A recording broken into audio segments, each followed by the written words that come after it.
So I'm here today with Ash, COO of Vanar. Thanks so much for making it to include. How are you today? Awesome. A bit early, but we're good. I've had my coffee. Amazing. So let's dive in. Sure. We've seen billions flow into AI, mostly into user-facing tools. Do you think investors are underestimating the importance of infrastructure? Things like memory permanence and data integrity? Well, I think in Web2, we're seeing so much flow into all of these different companies. And I was chatting to somebody yesterday, and in many ways, it's almost like an arms race. We work a lot with Google Cloud, and I was asking them about the challenges. And they're saying so much is changing. There's so much money coming into infra across the board. But I think, as always, in Web3, we have different angles and we have different opportunities, right? So I think what we can do with infrastructure in Web3 changes the paradigm for AI. Like right now, yes, there's billions flowing into OpenAI. How much money do they have? But ultimately, how are the decisions made? What's the data that's driving those decisions? Who owns that data? Where's it coming from? These are all challenges, and we're seeing even lawsuits in and about it. With Web3, we can begin to unlock some of that, right? We can say, well, we can create data provenance. Where is data coming from? We can put that stuff on chain. How is reasoning happening? How are the decisions that are being made happening? So those are the things that I think are really, really important. And those are the challenges that we're tackling with Vanar as an infrastructure. Reasoning, context, data permanence, data ownership that drives AI, and then even the monetization of AI itself. So I think those areas in infrastructure are things that are really, really important. And those are the things that we need to really get on top of in Web3 and not fall into the same challenge, which is, we just want to make decentralized LLM models. It's a bit more than that. Right. You're unveiling MyNeutron this season. In simple terms, how does it tackle AI amnesia, and what makes it different from how today's rig assistants handle memory? Well, we're really excited about MyNeutron. It's our first consumer-facing product, and it's been received super well. So the idea was, back earlier in this year, we unveiled the Vanar technology stack. As we evolved from just being an L1 to being the definitive infrastructure for AI in Web3. And there's different layers to that. We were talking about that a little bit later. But what Neutron was, it was reimagining what data is using AI. We basically said that, look, a PDF doesn't have to be a PDF.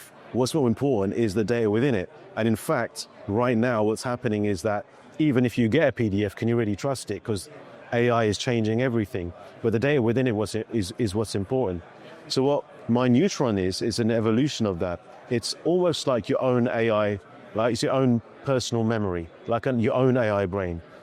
And it deals with productivity challenges and memory challenges. So like you work with AI, right? You put something into ChatGPT and then, you think, well, I want to double check this with Claude. So you have to re-put all that stuff again, right? So it's like it forgets. And AI is really smart, but it's got the memory of a goldfish. So what you can do with Neutron is with MyNeutron, any web page you like, you can just select anything and you click a Chrome extension and it puts it into your own AI memory layer. We call these little knowledge capsules, we call them seeds. Now those seeds you can have on a drive, you can do it with Google, you put it in your G drive, but also you can put it on chain. So imagine you've got a document which is your thesis, right, or your PhD dissertation, or anything like that. You might want to say, well, I want this on chain to prove that I'm the originator of this, or it might be a load of research you're doing. So all the research and all the networking that you had to do in the run up to this particular event, rather than putting it in a drive that you've in a G document and you think, I don't know where that is, or a sheet. You can create these really smart seeds that you can access at any time, and then you can inject that context into any AI. It doesn't matter. You can work across Grok, GPT, everything. So what it does, it creates this layer of permanence, this layer of memory that you can use anywhere, and you can even have the on-chain. So it's working really, really well. We're very, very excited for it. We had early access, and open access is coming imminently. Yeah, I was going to ask, when can I use it? We gave you guys early access anyway, so you guys have tested it out. But open access is coming in literally in a week or so. Okay, yeah. They're looking forward. And we've got an enterprise version of this coming that we're going to be unveiling with Google. So that's going to be really exciting for us too. Yeah, absolutely. Vanar calls itself an AI-native blockchain. What does that actually mean in practice, and how does it influence the way you build products like MyNeutron? Okay. So one thing we're not sure of in this space is blockchains. Right. You see L1s, L2s, you see this whole crazy narrative. And that's one of the challenges we have in our space, right? Everything is about narrative, and very often it's not about substance. And the sexy narratives are what catch fire. But there's never very many users underneath all of that. And even the chains that we saw emerging were very much edge cases. So you might have a chain that's coming out for IP, or you have a chain that's coming out for RW, you have a chain that's coming out for those things. But ultimately, they're all the same in terms of what a blockchain does. A blockchain is just a ledger. You can just put records there. Right. So these are all things that any blockchain can do, but it's how the chains are marketing themselves.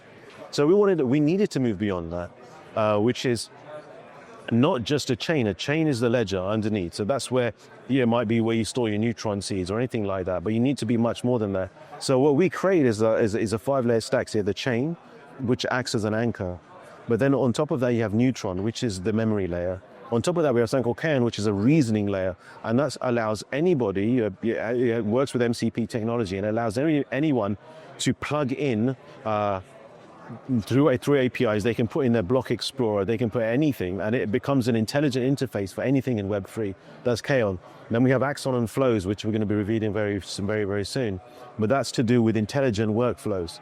So much more about what N8N are doing or what LangChain are doing, but bringing those to Web3 so you can create these really intelligent workflows and then apps that you can build on top of that as well. So a tooling suite that anyone really in Web3 is going to be able to use. Okay. So really evolving much more beyond just a chain, because I really genuinely believe that that's chains, and I think I said this a year ago, and it's what's happening now, that chains are just going to be very easy to spin up, and we're seeing it happening. Strike have just done something, Swift are doing them. They're not going to rely on third parties anymore. They're just going to do their own. And that's really what the challenge is going to be for anyone that exists just as a chain. And last but not least question, stepping back, where do you see the biggest opportunities for blockchain and AI to intersect in the next few years? And how is Vanar positioning itself in that space? Well, I think the biggest change that we're going to see, or the biggest opportunity we're going to see, is agentic commerce. And that means that agents are going to be ubiquitous. We're going to see them everywhere, right? And they're going to be in the background of stuff, but executing much more complex tasks is going to be happening. You're going to see autonomous trading. We're going to see autonomous transactions in all different areas. So I think that's where I see things happening in the next 12 months. And where we're positioned is to be the infrastructure that says, well, it's not just about automating workflows, but it's about the reasoning and context behind them and being able to understand that. And then allowing any builders to come to us and say, look, this is what we want to create, and give them tools to be able to do it. So I think the future is agentic commerce. We're going to see it so much. And I think Vanar is ideally positioned to be the go-to solution for a lot of that in Web3. Well, looking forward to this future and to seeing you on top. Wonderful.